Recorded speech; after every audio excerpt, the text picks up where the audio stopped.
Hi, this is Brent-Anthony Johnson here. Welcome to Basic Bass. Welcome back. We covered permutations in an earlier lesson, and I would like to kind of further that and talk about bass licks and things of that nature, things I found useful.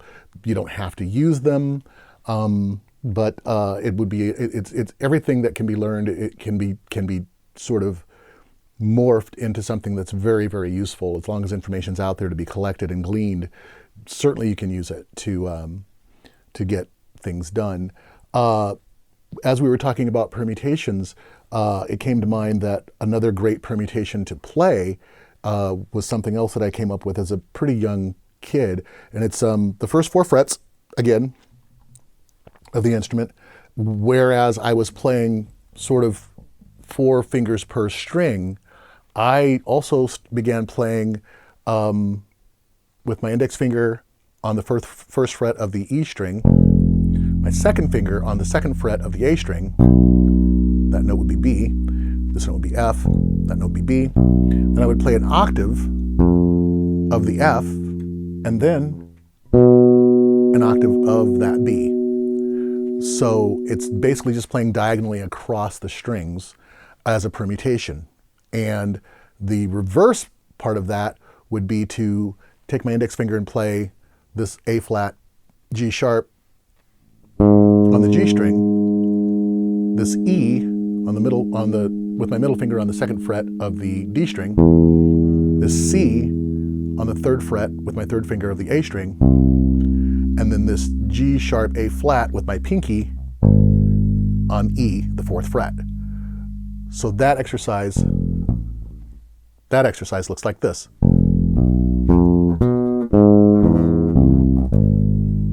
And as I began to develop that exercise, I would simply advance the entire exercise 1 fret. And I would just go as far as I wanted to go, as far as that goes. And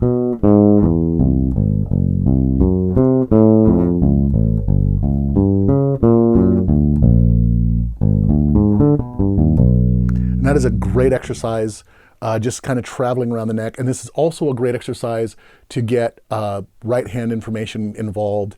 So you're playing, so.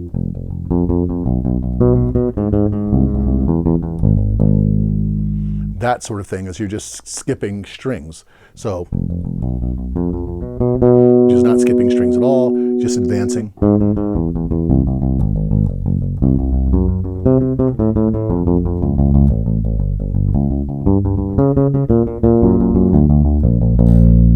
And just traveling up the fingerboard with just that exercise. And slowing it down, you can again tell yourself the names of the notes. It's a great permutation exercise to play through. And this can go as far as you would like it to go. Again, permutations can be done in any way that you can imagine. Another one of the permutations I used to play would be from index finger, first fret, pinky, fourth fret, middle finger, second fret, ring finger, third fret.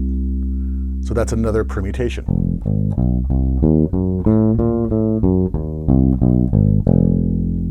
And I just thought it had a really cool sound. And I just loved that sound. And again, you can take all of these permutations and advance them up the fingerboard. You can play them backwards. And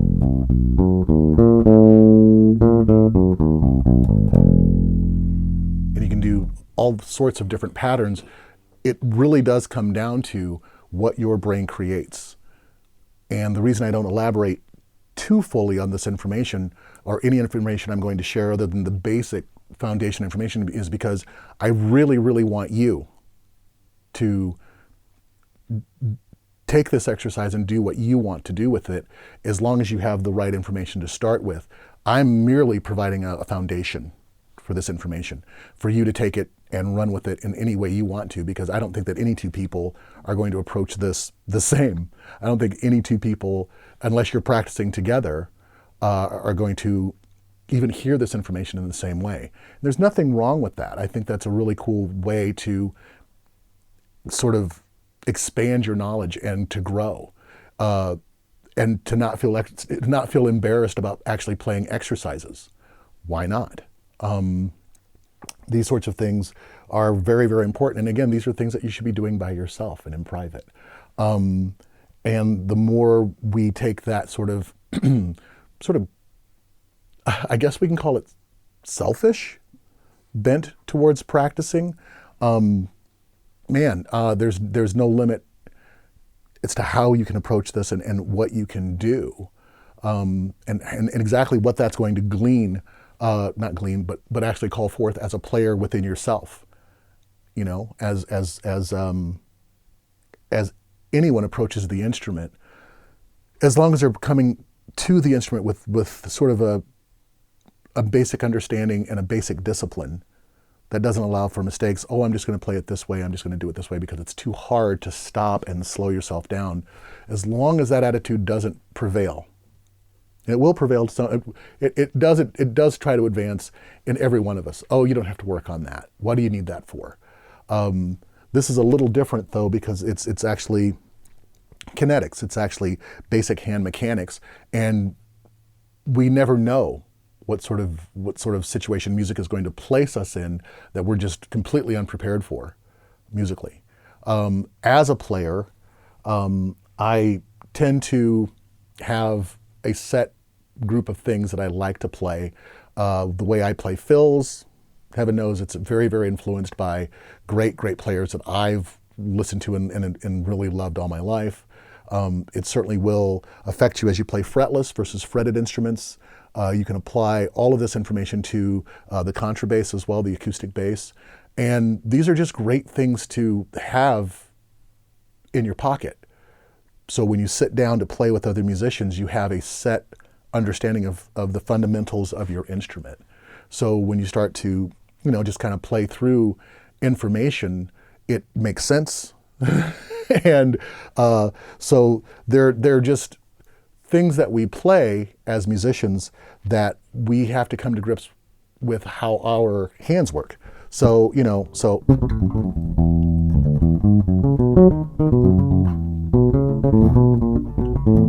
whoopsie.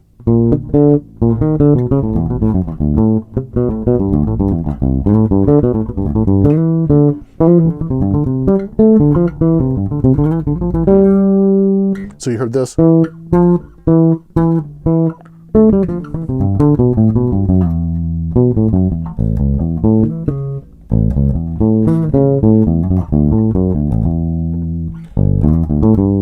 Now that's just a bunch of random licks.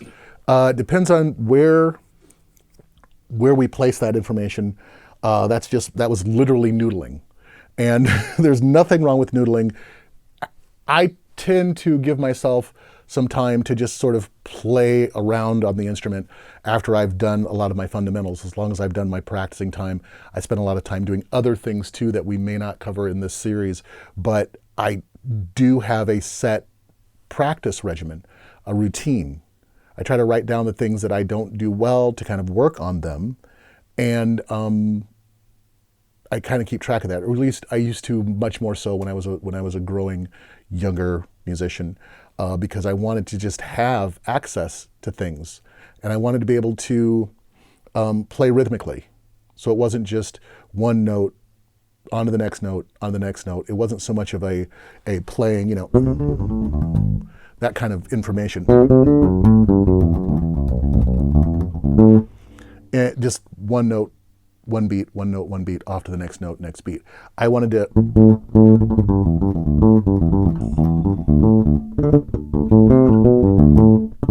that sort of thing. And that's something I call dead noting. It's simply taking a note, we'll take this D on the 5th fret of our A string, and sort of don't take your finger off the string, simply don't press it against the fingerboard. So it's sort of like not releasing it. So instead of this note, you get this note. And if you look at my finger here on my fretting hand, it's just pulsing a little bit. And it's stopping the note. Now, if I were to play that in an eighth note form, it would be note, dead note, note, dead note.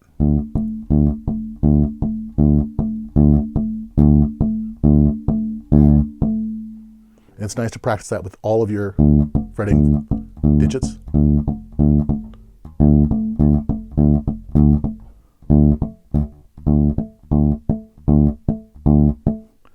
And what dead note does, what dead noting does, is it allows for a lot of rhythm in your playing. You know, as when I was growing up, I played with drummers a lot, percussionists a lot, and I really like the sound of percussion and drums played together, played well, and certainly keeping time on the hi-hat and things of that nature and playing rhythms against the kind of time signature that we're playing at the time, using 16-note triplets and things of that nature, which are really, really powerful in the music. It helps it stand up. I developed a way to kind of play along within that and to make that kind of a profound piece of my playing, because I just love the sound of it. So, you know, so you got, let me slow it down.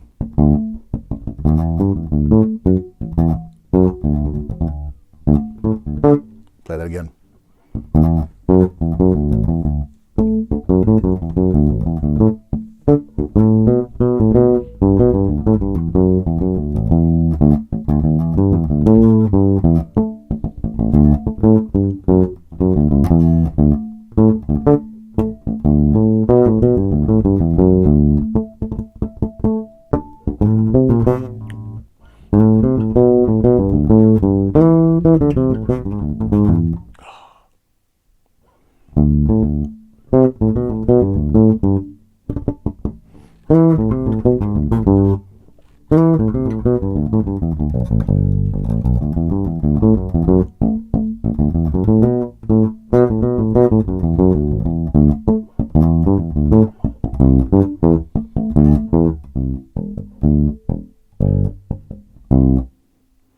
And so I try to add a lot of rhythm to my playing and that sort of thing.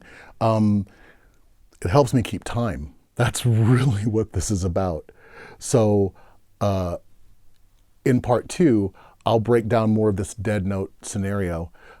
In the meantime, just as we were playing these permutations, try to add some dead noting.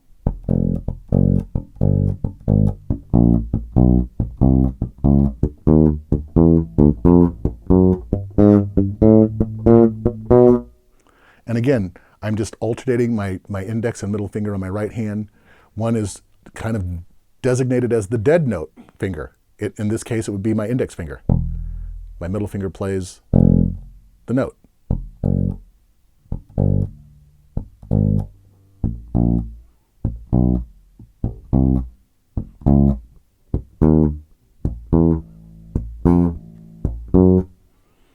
And so noodling, this the early thing was that I'm really embarrassed about, was the noodling part of this.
So practice dead noting.